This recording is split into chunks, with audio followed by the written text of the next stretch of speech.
Bonjour, good afternoon, buenas tardes, guten Tag, dobry dzień, assalamu alaikum. Those are my friends up there. Hello. The only time I've ever been in this room before is up there. I represent one of the oldest professions in the world. Well, think of it. We started with the Tower of Babel. I know there are some other professions which make that claim. Lawyers, streetwalkers, but we're interpreters. And as interpreters, we try to transmit a message. We build bridges. We may not be the most important people in peacekeeping, peace building, but we do play a role. As you know, in interpretation, things can go wrong. Things can be misinterpreted. There was one incident. How true it is, I don't know, but everybody likes to repeat it.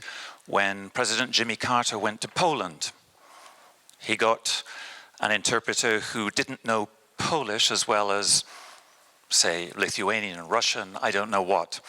And when Jimmy Carter said, "I love all you Poles," it came out as, "I lust after you Poles." And that does make a difference.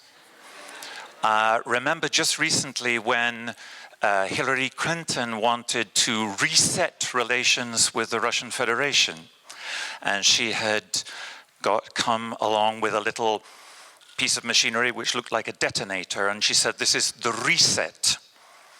Well, actually, they'd again got someone who perhaps had done it a bit quickly, and instead of reset, it said overcharge. Now that makes a difference as well. Of course, Mr. Lavrov, the Russian foreign minister, knows English very well, and he made a joke about it, but these are the pitfalls, the things that can happen. And there are other things which impede communication. We sit here in these rooms in the United Nations, and we sit in the room just up there in the Human Rights Council, and if you heard, and some of you have heard, the speed at which those statements are delivered, I defy anybody to understand it even in their own language. To me, that's not really communication, but we have to do it. Now there are, if you're an interpreter, there are subtle differences between words which sound the same. For instance, if I say that I want to go and see a film tonight, I may suggest or propose that film to you. There's a big difference between a suggestion and a proposal if you're in the conference on disarmament. A proposal, you're committed to it. It's formal. A suggestion is just something you're trying to suggest, see what the reaction is.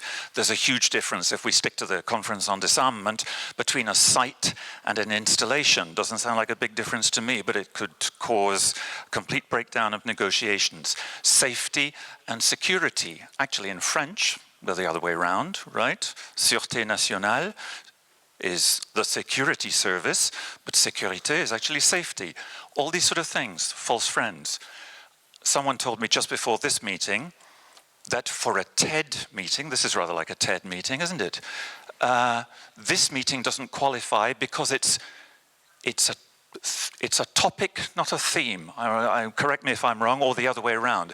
But so to me, I don't see the difference. But anyway, topic must be wider than theme or something like that.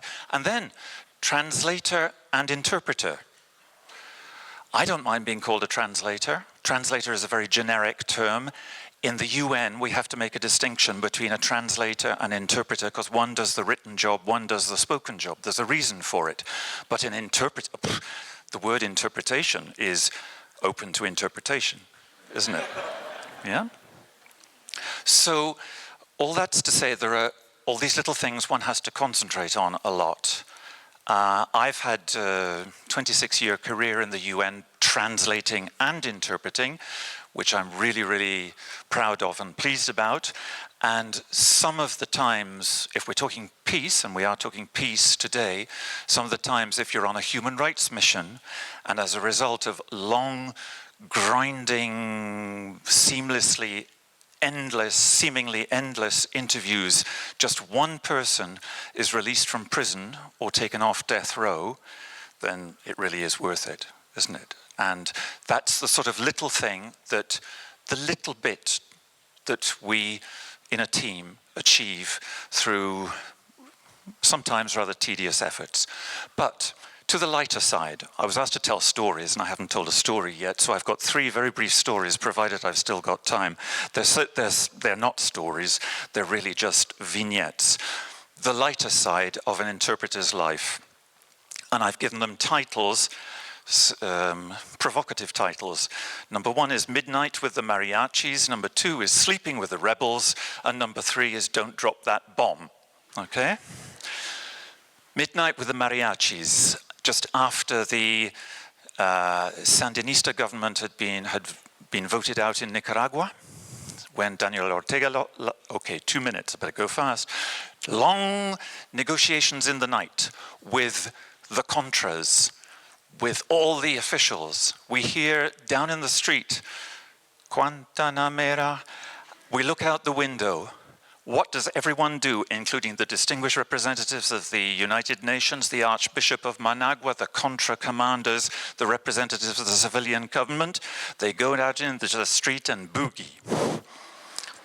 So even in peacemaking negotiations, you can go out and boogie. Sleeping with the Rebels, Central African Republic. My wife and I my wife is somewhere here. She's an interpreter. We share 6 languages. And that's pretty nice. You can go on mission with your wife. We go, and in the Central African Republic, we have to go and sleep with the rebels, which means go into rebel territory and be guarded by them while you sleep. 15-year-olds with machine guns, very nervous, very nervous. You try and keep very calm. That's sleeping with the rebels, and I've got 1 minute to go, so don't drop that bomb.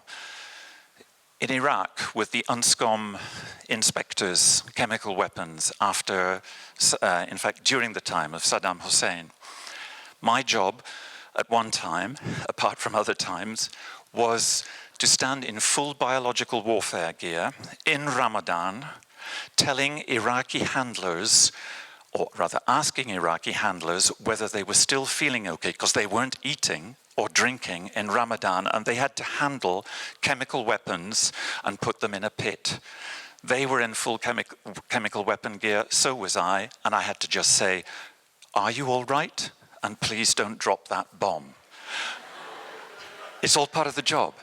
But I think I want to just wrap it up and say that in all circumstances, including being in here, in the booth, or in the field, it's all about, well, a lot of it is about keeping calm, even if you're not calm, making the other person feel confident, keeping them calm, and winging it, because then things may turn out all right. Okay, thank you very much.